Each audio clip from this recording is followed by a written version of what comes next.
Ngayong gabi, Australiano, kanyang asawang may dugong Pilipino. At isa pa, nakagapos ang mga kamay at wala ng buhay nang matagpuan sa kanilang hotel room sa Tagaytay.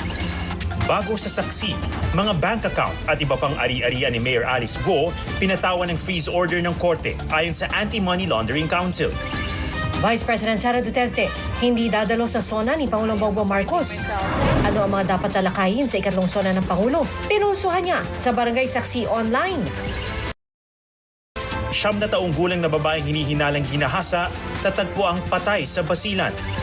7, nasugatan sa pagkikipaghabulan sa mga toro sa Spain. Lalaki sa China, nagtangkang magpuslit ng mga ahas sa bulsa.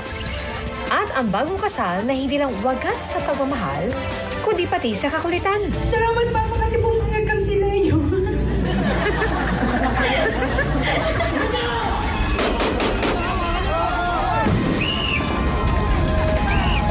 Sama-sama tayong magiging Saksi!